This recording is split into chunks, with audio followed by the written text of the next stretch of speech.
Mengapa harus ada tagline pesan ibu? Ibu adalah suatu sosok dalam satu wujud keluarga yang memang bagaimana peduli terhadap anak, terhadap suami, dan bisa membuat suatu kultur baru terhadap protokol kesehatan.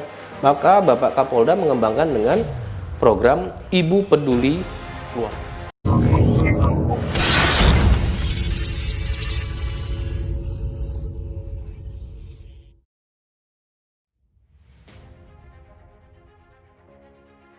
Pengalaman yang menjadi bagian dari proses pembelajaran demokrasi tidak lepas dari peranan pers yang senantiasa turut meningkatkan kualitas kehidupan bernegara dengan mengungkap dan mengkritisi permasalahan bangsa. Di sisi lain, peranan media sangatlah penting untuk mengkomunikasikan dinamika kinerja Polri. Kehadiran media Humas Polri ini bukan semata ditujukan untuk memaksakan pencitraan Polda Jawa Timur, namun memang telah dirancang untuk meningkatkan transparansi kinerja polisi, mengembangkan wawasan dan komunikasi di Polda Jawa Timur, serta mensosialisasikan berbagai program inovasi pelayanan publik yang sedang dikembangkan Polda Jawa Timur. Untuk membahasnya sudah hadir di sini ada Kabid Humas Polda Jawa Timur, Kombes Pol Truno Yudo Wisnu Andiko SIK. Selamat sore Bapak. Selamat sore Mbak Devi. Bagaimana kabarnya Bapak? Alhamdulillah sehat selalu, salam bugar. Aduh, saya tanya kabar karena memang cuacanya ini lagi musimnya musim hujan ya Pak ya, banyak yang sakit, betul, banyak daya tahan yang dan tantangan kita masih sama, pandemi COVID-19. Iya, benar sekali. Nah, saya juga pengen tanya ini Pak, apa peranan Humas Polri dan apa tantangannya nih Pak? Ya, baik, kami jelaskan ya Mbak Devi ya. Peran Humas. Humas adalah kepanjangan daripada hubungan masyarakat atau kita lebih kenal dengan public relation ya. Dalam hal ini Humas, khususnya Humas Polri, perannya adalah melakukan pengumpulan informasi yang kemudian dilakukan pengelolaan, kemudian dilakukan pendokumentasian yang nanti hasilnya adalah sebagai suatu wujud informasi yang memang layak kepada masyarakat sebagai suatu publikasi namanya. Kemudian sejauh ini perkembangan Humas ya sangat luar biasa, khususnya di Humas Polri. Kita ketahui ada program Bapak Kapolri, yaitu program keempat sebagai suatu program prioritas, diantaranya adalah tentang manajemen media. Di mana Bapak Kapolri menekankan bahwasannya teman-teman media ini merupakan suatu mitra strategis sebagai suatu wujud tadi sudah disebutkan selain transparansi, memberikan suatu wawasan, edukasi, informatif, dan kemudian juga perkembangannya menjadi bagaimana kinerja kepolisian ini bisa terangkat dan kemudian memunculkan partisipasi masyarakat sebagai wujud untuk menjaga tentunya keamanan di seluruh wilayah, seperti itu. Seperti itu. Terus selama ini Pak, mungkin banyak sekali tantangannya gitu loh Pak. Bisa nggak Pak ceritakan tantangan sebagai seorang Humas Polri itu gimana gitu loh Pak? Ya, tantangannya tentu masyarakat menganggap suatu penilaian ya dan pemikiran bahwasannya sebagai suatu lembaga yang diisi oleh orang-orang yang serba tahu tentang informasi yang ada di Polri ya, pasti atau diburu keterkaitan itu Pak dengan ya? Polri. Sudah pasti. Jadi banyak hal, pertanyaan-pertanyaan baik itu dari media sendiri, kemudian juga dari masyarakat. Jadi dalam tantangan ini kita selalu dipacu dengan perkembangan kecepatan informasi yang diminta masyarakat. Dan perlu diketahui sekarang tidak hanya media mainstream, dulu ada media konvensional dan lain-lain ya. Saat ini sudah berkembang adanya media sosial. Iya. Media sosial terkadang kita ketahui juga apa yang mereka ketahui atau masyarakat itu langsung diupload. Dan kita lebih cenderung mencari tahu dulu. Kan gitu. Artinya perkembangan informasi lebih terdepan kadang terhadap apa yang kita miliki. Nah, maka itulah menjadi tantangan tersendiri bagaimana menjawab, khususnya lagi adalah perkembangan media sosial terkait dengan berita-berita bohong atau hoax ya. Kita bayangkan berita hoax begitu diupload oleh salah satu akun dalam waktu 1 jam itu sudah berapa banyak yang perkembangannya sudah bisa mengupload kembali atau membaca atau terpapar, yang kemudian Polri dalam hal ini Humas sudah harus mencari tahu dengan percepatannya apakah ini hoax, kebenaran. Minimal adalah seperti benar berita itu ada, tapi bisa saja jeda waktunya atau waktunya tidak pada saat ini, yang lalu diangkat kembali. Atau juga benar tetapi bukan di wilayah kami. Nah, ini kan informasi yang harus kita beri penjelasan kepada masyarakat. Seperti itu tantangannya. Dan ngomong-ngomong soal program nih Pak, program yang sukses di Jawa Timur ini kan sebelumnya adalah Kampung Tangguh Semeru. Terus apa ini program selanjutnya Kapolda yang baru, strategi penanganan COVID-19 di Jatim saat ini Pak? Betul sekali, bahwasanya program Kampung Tangguh Semeru adalah suatu program bagaimana mengatasi pandemi ini. Berangkat dari community policing ya. Program ini menjadi suatu role model bagi seluruh Polda lainnya atau di seluruh Indonesia, di mana program Kampung Tangguh ini kan merupakan komunitas terkecil ya dalam suatu segmen atau area pemukiman. Dalam satu area kampung, dusun, kalau di kota dan di kampung ya ada dusun, ini lebih cenderung kepada homogen, minim heterogennya ya. Kita lihat. Kemudian harapannya Kampung Tangguh ini kan memberikan suatu ketahanan atau ketangguhan masyarakat di tingkat kampung itu untuk menerapkan protokol kesehatan. Keluar, masuk, itu sadar dari dalam lingkungannya. Kemudian segmen berikutnya atau area berikutnya yang dituju oleh masyarakat Kampung Tangguh, ini kan menuju ke area-area yang kita bisa bilang area aktivitas. Seperti tempat kerja, tempat sekolah, misalkan anak sekolah, tempat pasar, kemudian kalau buruh ke area industri, pabrik, ya. Harapannya setelah di sini disiplin protokol kesehatan, maka tentu masyarakat individu yang ada di Kampung Tangguh ini sudah menerapkan kembali kedisiplinan di protokol kesehatan di area aktivitas. Nah, sekarang yang perlu kita kembangkan adalah di area-area publik.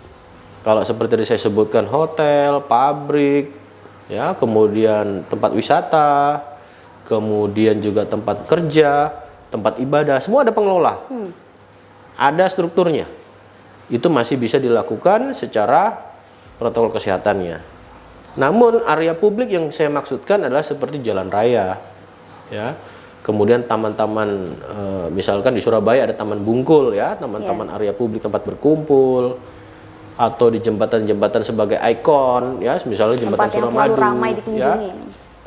Nah, ini adalah gray area sebagai suatu tantangan yang perlu dilakukan kesadaran secara bersama-sama, karena berinteraksinya kelompok masyarakat yang lebih heterogen dengan kultur dan kebudayaan masing-masing atau kebiasaannya, sehingga perlu adanya adaptasi kebiasaan baru di sini, ya. Kemudian apa yang menjadi program selanjutnya dari Polda Jawa Timur oleh Kapolda Jawa Timur, Irjen Pol Dr. Niko Afinta, yaitu tetap meneruskan pada program ini kemudian melakukan pengembangan. Pengembangannya adalah kita ketahui saat ini banyak beberapa kita lihat saudara kita ya, itu terlihat ya sebagai korban ya. Selama masa pandemi kita ketahui juga ada beberapa ulama yang menjadi korban.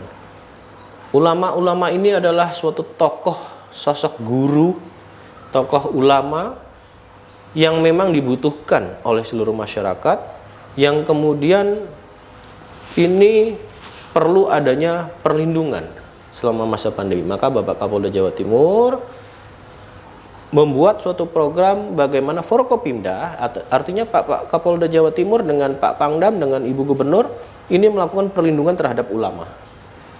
Ulama rentan terkena mengingat dari indikator umur, ya, belum lagi komorbid misalkan, mungkin komorbid juga termasuk masyarakat pada umumnya ya. Kemudian kita juga ketahui saat ini sudah digelorakan yang namanya tagline ingat pesan ibu 3M, menggunakan masker, mencuci tangan, menghindari kerumunan atau menjaga jarak.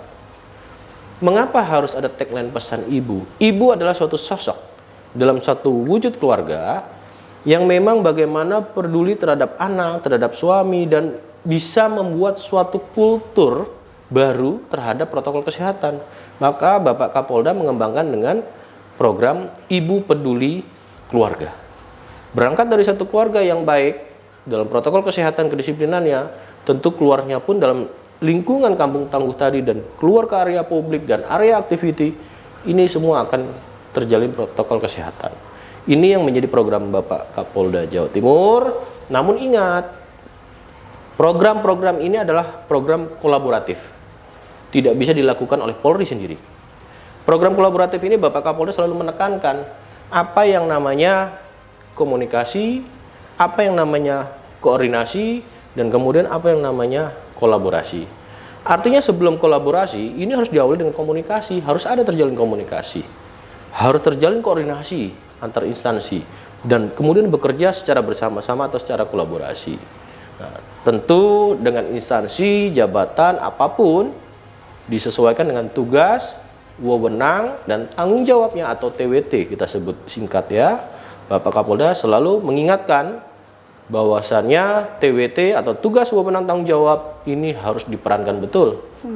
Yang terakhir, Bapak Kapolda Jawa Timur selalu menyampaikan bahwasannya kedisiplinanlah kunci utama untuk mengatasi bagaimana pandemi ini bisa putus mata rantainya, kemudian percepatan dalam penanganan, karena kuncinya semua ini menuju kemana? Itu bagaimana menekan angka kematian, kemudian meningkatkan kesembuhan. Maka kita lakukanlah 3T, testing, tracing, dan treatment. Mengapa kita lakukan treatment? Karena kalau treatment melakukan isolasi mandiri, masing-masing orang tidak berkompeten untuk menyembuhkan dirinya atau keluarganya. Maka berdampak pada klaster keluarga. Maka perlunya koordinasi untuk ada program namanya COVID Hunter. Bagaimana Polri melindungi, mengayomi, dan melayani para suspek yang kemudian ini kita pindahkan untuk dilakukan treatment yang ada di karantina-karantina yang sudah ditunjuk oleh pemerintah daerah. Seperti itu programnya. Iya Bapak.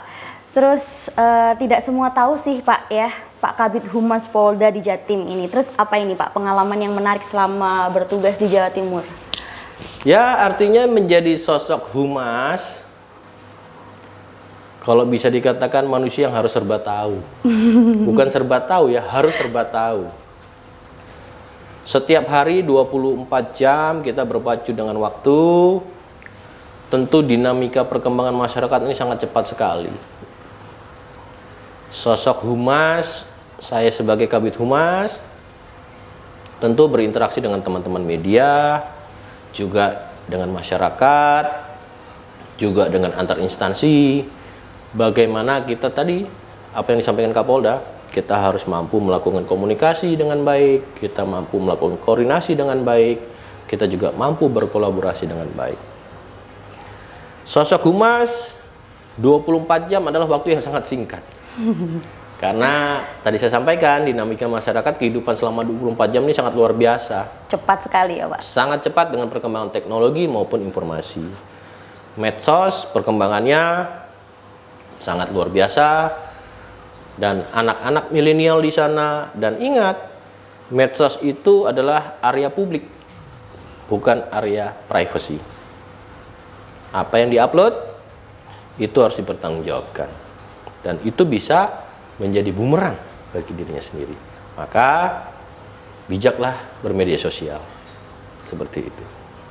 Jadi seperti itu pesan dari Bapak Kombes Pol Truno Yudo Wisnu Andiko untuk kita semua, karena kita semua juga nggak lepas dari sosial media.